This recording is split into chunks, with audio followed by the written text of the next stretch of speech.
Hello friends. आज हम जिस टॉपिक पर बात करने वाले हैं वो है बेली फैट। सबकी बहुत ज़्यादा बड़ी समस्या होती है बेली फैट। फ्रेंड्स, ये बढ़ तो जाता है पर बेली फैट को कम करना बहुत बहुत मुश्किल होता है। फ्रेंड्स, हम देखते हैं बेली फैट अचानक से बढ़ने लग जाता है, समझ नहीं आता इसके क्या कारण हैं। तो आज हम उन कारणों को एक एक करके जानेंगे जो रिस्पॉन्सिबल होते हैं हमारे बॉडी के बेली फैट को बढ़ाने के लिए। तो सबसे बड़ा कारण होता है उसमें कैलोरी सरप्लस। मीन्स जितनी कैलोरीज हमें चाहिए नॉर्मली बॉडी को डेली काम करने के लिए, हम उससे ज़्यादा खाते हैं, उससे ज़्यादा कैलोरीज ले लेते हैं। जो सरप्लस कैलोरीज होती हैं ना, वो काम करती हैं फैट को बढ़ाने में, और वो बेली फैट को बढ़ाती हैं सबसे पहले। तो फ्रेंड्स, एक्स्ट्रा कैलोरीज लेना बेली फैट को बढ़ाने का सबसे बड़ा कारण है। नेक्स्ट होता है सेडेंट्री लाइफस्टाइल। हम लोग क्या करते हैं, जैसे वर्किंग प्रोफेशनल्स को देख लीजिए, वो लोग इतना टाइम नहीं निकाल पाते कि वो योगा कर लें या वर्कआउट कर लें या थोड़ा वॉक कराएं, है ना। तो लाइफस्टाइल उनका लेथार्जिक होता है। मीन्स खाया पिया और विदाउट एनी वर्कआउट धीरे धीरे उनका बेली फैट बढ़ने लग जाता है। ये भी बहुत बड़ा कारण होता है ना। इसके बाद होता है बॉडी का मेटाबॉलिज्म डिपेंड करता है। किसी किसी का मेटाबॉलिज्म स्लो होता है ना, किसी का फास्ट होता है।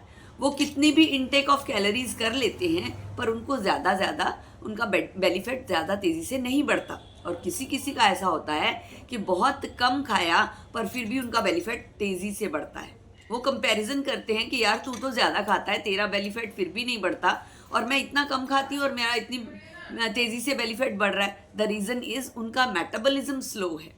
ठीक है, वो स्लो होने के कई कारण हो सकते हैं। थायराइड हो सकता है उसका कारण, या फिर उसका कारण डायबिटीज़ भी हो सकता है। तो फ्रेंड्स, हमें अपने चेकअप करवाते रहना चाहिए, हमें देखते रहना चाहिए अपनी बॉडी में क्या हम थायराइड की समस्या से जूझ रहे हैं या डायबिटीज़ की प्रॉब्लम हो रही है। अगर है तो स्टार्टिंग में ही उसका हमें उपचार कर लेना चाहिए, क्योंकि बेली फैट को बढ़ाने में बहुत बड़ा हाथ होता है इन दोनों चीज़ों का। फिर है पोस्ट मेनोपॉज। ऐसा होता है जिनका मेनोपॉज हो जाता है, भले ही वो 45 में हो जाए या 50 प्लस में हो जाए, डिपेंड करता है, जेनेटिक ये तो होता है। तो उसमें क्या होता है कि हमारी बॉडी के पेट के आसपास की चर्बी मेनोपॉज के बाद, ये नॉर्मली देखा गया है लेडीज़ में कि मेनोपॉज के बाद बेली फैट बहुत तेज़ी से बढ़ता है।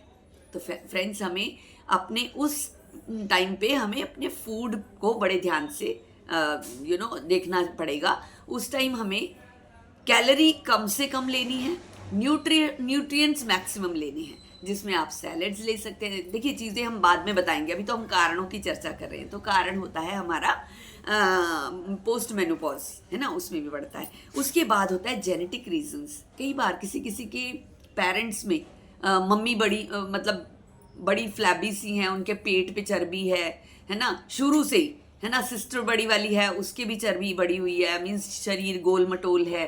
जेनेटिकली हमें विरासत में मिलता है मोटापा। ठीक है, उसमें चाहते हैं हम कि यार मैं तो बहुत खाती भी नहीं हूँ, फिर भी द रीज़न इज़ जेनेटिक। आपकी अगर मदर में, आपके पेरेंटल उसमें जीन्स में अगर ये प्रॉब्लम है तो आपको ये जेनेटिकली मिल जाता है मोटापा, है ना, गिफ्ट में। तो इसके साथ ही साथ लेथार्जिक लाइफस्टाइल, मैंने जैसे आपको बता दिया कि सेडेंटरी लाइफस्टाइल होता है। हाँ, एक बड़ा कारण होता है स्ट्रेस। फ्रेंड्स, क्या होता है जब हम कभी भी स्ट्रेस में होते हैं ना, तो हमारे ब्रेन में कार्टिसोल नाम का एक हार्मोन रिलीज होता है ना। वो क्या करता है, जब हम बहुत उसमें स्ट्रेस में आते हैं तो क्या करते हैं हम, कुछ ना कार्टिसोल क्या हमें प्रेरित करता है कि कुछ मीन्स ऐसी चीज़ खाओ जो हमें थोड़ा शांति दे। हम क्या करते हैं, चिप्स उठाते हैं, चिप्स का पैकेट खोलते हैं और खाना शुरू कर देते हैं, पता ही नहीं चलता वो कब खाली हो जाता है। कोई स्वीट लेते हैं, मिठाई 1 खाई 2 खाई, काजू कतली ले ली 3-4 खा ली। स्ट्रेस होता है ना, हमें लगता है स्ट्रेस रिड्यूस हो जाएगा हमें, बट ऐसा नहीं होता फ्रेंड्स। वो हमारी एक्स्ट्रा कैलोरीज बढ़ती हैं और बॉडी का मेटाबॉलिज्म स्ट्रेस की वजह से भी इम्बैलेंस हो जाता है ना। जैसे ही बॉडी का मेटाबॉलिज्म वो इम्बैलेंस होगा ना, स्लो हो जाएगा ना, तो आपकी बेली फैट को रोकने, मतलब बढ़ने में कोई रोक नहीं सकता। ठीक है, तो बेली फैट को कम करने के लिए हमें क्या क्या करना चाहिए, अब ये देखते हैं। ठीक है, सबसे पहले तो मैं आपको बताऊं कि kitchen is our half dispensary. हमारी किचन हमारी हाफ डिस्पेंसरी होती है। मैं जैसे आपको कई बार बताती हूँ, किचन में हमारे कई चीज़ें ऐसी मौजूद रहती हैं जो हमारे बिना किसी खर्चे के हमारे बेली फैट को रिड्यूस करने में बहुत मदद करती हैं। जिसमें सबसे पहले तो हम देखते हैं मेथी दाना। मेथी दाना आप 1 चम्मच 1 गिलास पानी में रात को भिगो दीजिए, ठीक है, और सुबह उसको छान कर पानी को ल्यूकवार्म कर लीजिए और साथ साथ चम्मच के साथ मेथी दाना खाते जाइए, साथ साथ वो ल्यूकवार्म वाटर पीते जाइए खाली पेट। खाली पेट मीन्स जब आप फ्रेश होके वापस आ जाए उसके बाद, राइट। तो मेथी दाना हमारे बेली फैट को रिड्यूस करने में बहुत अच्छी मदद करता है। किसी किसी को गैस्ट्रिक प्रॉब्लम होती है या एसिडिक प्रॉब्लम होती है, उनका बेली फैट जब बढ़ता है ना, तो उसमें जीरा बहुत अच्छे से काम करता है, ठीक है। जीरे को भी इसी तरह से हमने रात को ल्यूकवार्म वाटर में भिगो देना है और सुबह जीरे को छान लीजिए, उस पानी को गर्म करके आराम से बैठ के पी जाइए। वो भी हमें खाली पेट पीना है। फिर अजवाइन का पानी, अगर हमारा गैस्ट्रिक प्रॉब्लम की वजह से वेट बढ़ रहा है, पेट बेली फैट बढ़ रहा है ना, गैस्ट्रिक प्रॉब्लम की वजह से, तो वो बहुत अच्छा सा काम करता है। क्योंकि कई बार ऐसा होता है कि खाना पीना हमारा इतना ज़्यादा नहीं होता, बेवजह गैस बनती रहती है, उस वजह से भी बेली फैट बढ़ जाता है। उसको कम करने में अजवाइन का पानी बहुत अच्छे से काम करता है, ठीक है। अच्छा, उसके बाद हम देखते हैं कि चने का सत्तू। अगर हम ब्रेकफास्ट में ज़्यादा और कुछ ना लेके एक फ्रूट ले लें, सपोजिंग हमने एक एप्पल खा लिया, ठीक है, और फिर भी हमें लग रहा है कि भूख लग रही है, तो आप क्या कर सकते हैं, 1 गिलास पानी में 2 चम्मच चने का सत्तू डाल लीजिए और उसे घोल कर पी जाइए। एक तो वो काफ़ी आपकी पेट भरा लगेगा क्योंकि उसमें फाइबर बहुत होता है, ठीक है, और दूसरा वो आपका बेली फैट रिड्यूस करने में बहुत अच्छे से काम करता है। फिर इसके साथ ही साथ दही, दोपहर के भोजन में दही अगर आप एक कटोरी भर के लेते हैं, साथ में आप सैलड की एक प्लेट लेते हैं, रोटी कम कर दीजिए। देखो, जिसका बेली फैट बढ़ रहा है उसे रोटी और चावल का सेवन कम कर देना चाहिए। उसकी जगह हम ये नहीं कहते कि भूखे रहिए, हम कहते हैं कि उसकी जगह न्यूट्रिएंट्स वाले अच्छी चीज़ें लीजिए। आप लीजिए एक प्लेट भर के सैलड की, जिसमें आप खीरा ले सकते हैं, टमाटर, प्याज, बंद गोभी, शिमला मिर्च, मूली, गाजर, है ना, अमरूद एक काट लीजिए, भर पेट खाइए, है ना। उसके बाद मन करे तो एक रोटी सब्जी के साथ खा लीजिए, क्योंकि ना सॉल्ट इनटेक की थोड़ा सा रहता है कि यार मैंने कुछ नमकीन नहीं खाया, तो एक रोटी खा लीजिए, साथ में सब्जी खा लीजिए अच्छे से भर के प्लेट, ठीक है। चावल कम से कम खाइए, वीक में एक बार हो गया तो हो गया। रोटी दोपहर की एक रोटी जितने आप खाते हैं ना नॉर्मली, एक रोटी कम कर दीजिए, उसकी जगह पे सैलड ज़्यादा कर दीजिए, ठीक है। उसके बाद दोपहर में दही ज़रूर खाना है। रात का खाना हमने 6 बजे तक खा लेना है। जो अपना weight reduce, belly fat reduce करना चाहते हैं, 6 बजे तक खा लेना है, जिसमें आपके होगा एक तो फ्रूट ज़रूर लीजिए। सबसे पहले खाना खाने से पहले एक फ्रूट ले लीजिए। कईयों को चाय वाय इन सब चीज़ों की आदत होती है। फ्रेंड्स, ये चीज़ें हमारे मेटाबॉलिज्म को ख़राब करने में बहुत हेल्प करती हैं। चाय जो है बहुत कम से कम पीनी चाहिए। एक बार बहुत ज़्यादा है, एक बार से ज़्यादा नहीं पीनी चाहिए चाय, ठीक है। ये एक तो बॉडी में फैट बढ़ाएगी, दूसरा बेवजह आपको कैफीन अंदर जा रहा है, ठीक है, तो इसको नहीं जाने देना। हमें फ्रूट्स खाना है, ग्रीन्स खाइए, है ना। आप शाम के भोजन में पालक और दाल पालक बहुत अच्छा फिलिंग होता है ना, और उससे सुबह पेट भी बहुत अच्छे से साफ होता है, बेली फैट रिड्यूस करने में बहुत मदद करता है। साग आ रहा है आजकल, खूब साग भर के खाइए, है ना।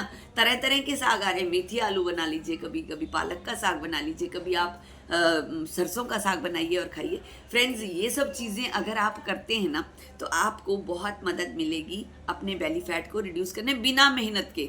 हाँ, एक चीज़ और बहुत जो जादू की तरह काम करती है, सुबह के समय जब हम पेट साफ करके आ जाएं, मीन्स फ्रेश होने के बाद आप क्या करें, एक ल्यूक वार्म वाटर का ग्लास भर ले, उसमें आधा नींबू, जिनको एसिड बनता है वो आधे से 1/4 ले, ठीक है।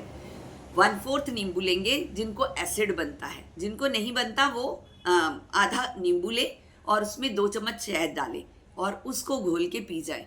बहुत ही तेज़ी से बेली फैट को रिड्यूस करता है, ठीक है। तो पेट की अतिरिक्त चर्बी को कम करने में बहुत मदद करता है शहद और नींबू पानी, और वो भी ल्यूक वार्म हो। सुबह के समय फ्रेश होके आने के बाद उसे पी जाइए। तो इन सब चीज़ों को अगर आप लगातार करते हैं तो फिर देखिए कितनी तेज़ी से आपका बेली फैट रिड्यूस होता है। फ्रेंड्स, मेरा नाम है पूजा चड्ढा, मैं हूँ योगा टीचर और न्यूरोथेरेपिस्ट, और मैं स्पाइनल इश्यूज़ पे काम करती हूँ, आपके जॉइंट पेन पे काम करती हूँ, और साथ ही साथ जितने ऑनलाइन ट्रीट करती हूँ उन लोगों को जिनकी बैक में प्रॉब्लम है, cervical spondylitis, slip disc, sciatica pain, lower back pain, कोई भी आपको बैक इश्यूज़ हैं, आप मेरे को मैं अपना नीचे नंबर दे रही हूँ, और आप मेरा नंबर पे कभी भी मेरे को व्हाट्सएप कर सकते हैं और अपने प्रॉब्लम के बारे में बता सकते हैं कि आपको सर्वाइकल स्पॉन्डिलाइटिस है, या फिर आपको लोअर बैक पेन है, या आपको सियाटिका का पेन है। तो हम इसका मेरा एक ऑनलाइन पेड प्रोग्राम है फ्रेंड्स, तो उससे हम ऑनलाइन ट्रीट करते हैं। हमने कई लोगों को ऑपरेशन से बचा दिया, घुटने के ऑपरेशन से बचा दिया, सियाटिका नर्व कंप्रेशन हमने ठीक कर दिया, जिनकी स्लिप डिस्क थी या डिस्क हर्निएशन था उनका हमने मैं एक्चुअली न्यूरो जो डीकम्प्रेशन से के ऊपर काम करती हूँ। न्यूरो डीकम्प्रेशन मीन्स नर्व्स जहाँ हमारी दबी हुई होती हैं, एक पर्टिकुलर हमारा वे है जिससे हम नर्व्स को डीकम्प्रेस करते हैं फ्रेंड्स। तो आप भी अगर किसी भी प्रॉब्लम से जूझ रहे हैं तो तुरंत बेहिचक व्हाट्सएप कीजिए, मैं आपसे बात करूंगी, आपकी प्रॉब्लम का सॉल्यूशन दूंगी, और आप हमारा पेड प्रोग्राम भी ले सकते हैं। तो अगर मेरा ये कंटेंट आपको पसंद आता है फ्रेंड्स, तो मेरे चैनल को लाइक कीजिए, सब्सक्राइब कीजिए और उनको शेयर कीजिए जिनको इसकी ज़रूरत है। तो आज के लिए इतना ही। Thank you so much friends.